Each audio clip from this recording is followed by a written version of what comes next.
Vijay sir கூட வந்து ஒரே ஒரு படம். ஆமா, அது அப்படி அமைஞ்சு போச்சு. இப்போ ரமேஷ் கண்ணான்னு சொன்னாலுமே விஜய் சார் கூட நடிச்ச அந்த முதல் படம் தான் வந்து. ஆமாம், அதுதான் வேற கொஞ்சம் அது. ஆனால் ஃப்ரெண்ட்ஸ் தான் இன்றைக்கி வரைக்கும் காப்பாற்றுது. அந்த ஒரு படம் இன்றைக்கி வரையும் கொண்டு போகுது எல்லாரையுமே.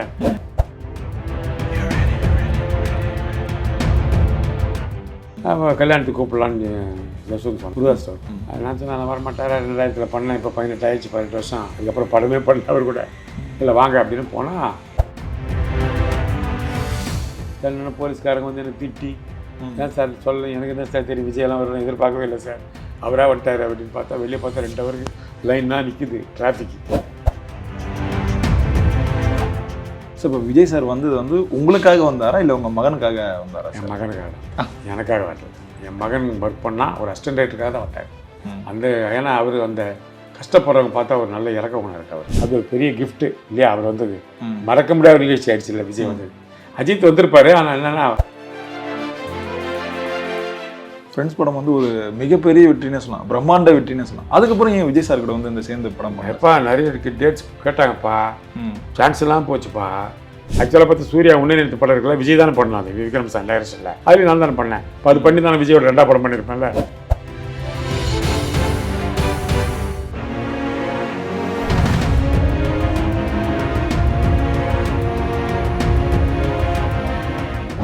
விஜய் சார் கூட வந்து ஒரே ஒரு படம். ஆமாம், அது அப்படி அமைஞ்சு போச்சு. இப்போ ரமேஷ் கண்ணான்னு சொன்னாலுமே விஜய் சார் கூட நடிச்ச அந்த முதல் படம் தான் வந்து. ஆமாம், அதுதான் வேற கொஞ்சம் அது. ஆனால் ஃப்ரெண்ட்ஸ் தான் இன்றைக்கி வரைக்கும் காப்பாற்றுது. அந்த ஒரு படம் இன்றைக்கி வரையும் கொண்டு போகுது எல்லாரையுமே. அதனால் இப்போ அது ஒரு பெரிய விஷயம் விஜய் சார் நடிச்சது. அந்த ஒரு படம் நடிச்சதுனால மட்டும் இல்லை, என் பையன் சர்க்காரில் ஒர்க் பண்ணான். அதோட ஹைலைட் வந்து என் ஒய்ஃபோட அப்பா வந்து மியூசிக் டைரக்டர் PS திவாகரன். 40 படம் சேமிச்சிருக்காரு. தண்டாதிபதி ஃபிலிம்ஸ்னால் அவர் தான். தேவர் ஃபிலிம்ஸ்னால் KV மகாதேவன், அதோட சிஸ்டர் கன்சர்ன் தண்டாதிபதி ஃபிலிம்ஸ். எல்லா படம் இவர் தான் எடிச்சு. அப்படிப்பட்ட மியூசிக் டைரக்டர். அவர்கிட்ட வந்து விஜய் வந்து சின்ன வயசில் கிட்டார் கற்றுருக்காங்க. இது எல்லாம் எனக்கு தெரியாது. கல்யாணத்துக்கு கூப்பிடலான்னு யசோந்த் சொன்னான், பெரிய பையன். முருகா ஸ்டோர் பண்ணலாம் சர்க்கார். நான் சொன்னேன், நான் வரமாட்டார். 2000 பண்ணேன், இப்போ 18 ஆயிடுச்சு, 18 வருஷம். அதுக்கப்புறம் படமே பண்ணல அவர் கூட. இல்லை வாங்க அப்படின்னு போனால் நல்லா வரவேற்று எல்லாம் டிஃபன்லாம் கொடுத்து காஃபிலாம் சாப்பிட்டு, என் ஒய்ஃபும் அவரும் பயங்கர ஃப்ரெண்ட் ஆகிட்டாங்க. ஏன்னா அவருக்கு மாஸ்டருடைய பொண்ணு இல்லை, அதனால். அப்புறம் பார்த்தா கரெக்டாக வந்துட்டார். 6:30 மணிக்கெலாம் வந்து அவர் கரவடை தள்ளி விட்டு தள்ளின போலீஸ்காரங்க வந்து என்னை திட்டி, ஏன் சார் சொல்ல, எனக்கு என்ன சார் தெரியும், விஜயெல்லாம் வரணும் எதிர்பார்க்கவே இல்லை சார், அவராக வந்துட்டார் அப்படின்னு பார்த்தா வெளியே பார்த்தா 2 ஹவருக்கு லைன்னாக நிற்குது டிராஃபிக்கு. சொல்லியிருந்தாங்க டிராஃபிக் டைவர்ட்டாக பண்ணி விட்டுருப்போம் சார் சொல்லி அவங்க வேறு திட்டிட்டு போனாங்க. அந்த மாதிரி ஒரு பெரிய விஷயத்தை விஜய் பண்ணிட்டார். அது வந்து இன்றைக்கி வரையும் வைரல் ஆகுது சினிமாவில். அது ஒரு பெரிய கிஃப்ட்டு இல்லையா? அவர் வந்தது மறக்க முடியாத நிகழ்ச்சி ஆயிடுச்சு இல்லை விஜய் வந்தது. அஜித் வந்திருப்பாரு, ஆனால் என்னென்னா ஃபாரின் போயிட்டார். ஸோ இப்போ விஜய் சார் வந்தது வந்து உங்களுக்காக வந்தாரா இல்லை உங்கள் மகனுக்காக வந்தாரா? என் மகனுக்காக தான், எனக்காக வரல. என் மகன் ஒர்க் பண்ணால் ஒரு அசிஸ்டன்ட் ரைட்டருக்காக தான் வந்தார். அந்த ஏன்னா அவர் அந்த கஷ்டப்படுறவங்க பார்த்தா ஒரு நல்ல இறக்க குணம் இருக்கு அவர். என் மகனுக்காக தான் வந்தார். அப்புறம் என் ஒய்ஃபுக்காக வந்திருப்பார், மாஸ்டருடைய பொண்ணாச்சே, அதுக்காக வந்திருப்பார். எனக்காக பெருசாக வரணும் அவசியம் கிடையாது. ஸோ இப்போ ஃப்ரெண்ட்ஸ் படம் நடக்கும்போது அங்கே நடந்த அந்த அனுபவங்கள் பற்றி கொஞ்சம் சொல்லுங்கள் சார். அதாவது ஃப்ரெண்ட்ஸ் படம் பார்த்தீங்கன்னா நீங்கள் வந்து அதை வந்து இவ்வளோ பெரிய ஹிட்டாக ஒன்று யாருமே நினைக்கலைங்க, இன்றைக்கி வரைக்கும் நினைக்கிறேன். இப்போ சமீப சரவணன் ஒரு கோல்டு ஜுவல்லரி ஒன்று ஆட் எடுத்தார். அதில் சேட்டு பசங்க, பணக்கார பசங்க சேட்டு பசங்க கூப்பிட்டு வராங்க, ஹிந்திக்கார பசங்க. அதில் ஒரு அம்மா வந்து ஒரு பையனை கூப்பிட்டு வந்து அங்கிள் கண்ணாம் போலோ, அங்கிள் கண்ணாம் போலோன்னு. நான் சொன்னேன், ஏம்மா உனக்கு தமிழ் தெரியாது, எனக்கு ஹிந்தி தெரியாது, நீ அந்த குழந்தைகிட்ட போய் அங்கிள் கண்ணாம் போல அது எப்படி சொல்ல என் பேரை, நெய் பையா ஓ போலேகா போலோன்னு அது நின்று கிருஷ்ணமூர்த்தி அப்படின்ட்டு போகுது சேட்டு பையன். அந்த அளவு ரீச் ஆகி வச்சாரு அந்த கேரக்டர். அப்புறம் பார்த்தா பாரிஸில் பனின்னு விற்கிறாங்க கிருஷ்ணமூர்த்தின்னு மூஞ்சியை போட்டு. ஆஹா இது எங்கேயோ போயிடுச்சான்னு சொல்லி அந்த அளவு ரீச் ஆகிடுச்சு அந்த படம். அதனால் ஃப்ரெண்ட்ஸை பற்றி சொல்லணும்னா எவ்வளோ சொல்லலாம். சித்திக் சார் செகண்ட் பார்ட் பண்ணலாம் ரெடியாக இருந்தார். இந்த நேசமணி சுற்றில் விழுந்து ஒருத்தர் வைரல் ஆச்சுல்ல, மோடி பதவி வைக்கும்போது அவர் சொன்னார், மோடி சரி நாளைக்கு வச்சுருக்கலாம் நம்மளுக்கு பதவி இருக்குது, இவன் ஃபஸ்ட்டுக்கு ட்ரெண்டிங் ஆகிடுச்சின்னு சொன்னாராம். அப்படின்னு சொல்லுவாங்க. அப்படி அது வந்து சித்திக் சார். அப்போ நான் அவருக்கு ஃபோன் பண்ணி சொன்னேன், சார் இது மாதிரி பேசுகிறாங்க, அதுக்கு என்ன பிரச்சனை, நீ இருக்கிற வடிவேல் இருக்கிற விஜய் இருக்கிற சூரிய பண்ணிடலாம் அப்படின்னாரு. ஆனால் அவர் இறந்துட்டார். நமக்கு கிடச்ச ஒரு துரதிருஷ்டம். அது அதிர்ஷ்டத்தில் ஒரு துரதிருஷ்டம். அது ஃப்ரெண்ட்ஸ் படம் வந்து ஒரு மிகப்பெரிய வெற்றினே சொல்லலாம், பிரம்மாண்ட வெற்றினே சொல்லலாம். அதுக்கப்புறம் ஏன் விஜய் சார் கூட வந்து இந்த சேர்ந்து படம் பண்ண? எப்பா நிறைய இருக்கு டேட்ஸ் கேட்டாங்கப்பா, சான்ஸ் எல்லாம் போச்சுப்பா. அது அப்படியே அமைஞ்சு போச்சு. அது என்ன பண்ணுறது, அதை தானே இனிமேல் பட்டு விஜய் கூப்பிட்டு நடிக்க வச்சா தான் விட்டு. அதுக்கப்புறம் பார்த்தா ஆக்சுவலாக பார்த்தா சூர்யா உன்னியத்து படம் இருக்குல்ல, விஜய் தானே பண்ணலாம் அது விக்ரம் சார் டைரக்ஷனில். விஜய் வந்து நான் சார் நான் கொஞ்சம் ஆக்ஷன் சைடில் போயிட்டேன், லவ் சப்ஜெக்ட் வேணான்னு சரி விக்ரம் சார் விட்டுட்டு தான் சூர்யாவை போட்டார் அந்த படத்தில். அதுலேயும் நான் தானே பண்ணேன். இப்போ அது பண்ணி தானே விஜயோட 2ஆம் படம் பண்ணியிருப்பேன்ல, அதுவும் போச்சு எனக்கு. இப்போ அந்த படம் வாய்ப்பு சூர்யா சாருக்கு நீங்கள் தான் வாங்கி கொடுத்ததுன்னு கேள்விப்பட்டேன் சார். நான் எல்லாம் வாங்கி கொடுக்கல, அதுக்கான சந்தர்ப்பம் அமைஞ்சுது, வேற ஒன்றும் இல்லை. ஆக்சுவலாக பார்த்தீங்கன்னா அந்த படத்தில் வேறு ஆளை போடலாம் என்ன பண்ண திங்க் பண்ணி நான் சஜஸ்ட் பண்ணேன். சார் சூர்யா வந்து நல்லா கோஆப்ரேட்டான ஆர்டிஸ்ட் சார் நல்லா பண்ணணும் அப்படின்னு சொல்லிட்டு சூர்யாக்கிட்ட ஒரு பொக்கே வாங்கி கையில் கொடுத்து அவர் இருக்கிற நேரம் பார்த்து உள்ளே போய் காலில் ஒரு டக்குன்னு பேசிக்க அப்படி வச்சு விட்டேன். அதனால் கொடுத்தாரு அவர். அதுதான் ஃபஸ்ட்டு சூர்யாவுக்கு 115 நாள் ஓடினேன் முதல் படம் தான். அப்போ இருந்த காமெடியன்ஸ் இருக்காங்களா சார், 2 பேர் தான் டாப்பில் இருப்பாங்க. நீங்கள் வரல வரும்போது ஒன்று வந்து வடிவேல் சார் இருப்பார், இன்னொன்று வந்து விவேக் சார் இருப்பாங்க.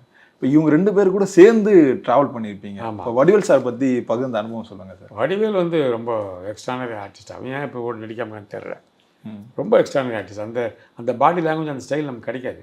இப்போ நான்லாம் காமெடி பண்ணால் எனக்கு கதையில் ஸ்கிரிப்டில் காமெடி தான் சிரிப்பாங்க. சும்மா நான் காமெடி அவன் சும்மா அப்படின்னு பண்ணாலே காமெடி சிரிச்சிருவாங்க. அது அவனுக்கு பெரிய கிஃப்ட் இல்லையா. விவேக் அப்படி தான் ஸ்கிரிப்ட் இருக்கணும், இல்லைன்னா சிரிக்க மாட்டாங்க அவ்வளோதான்.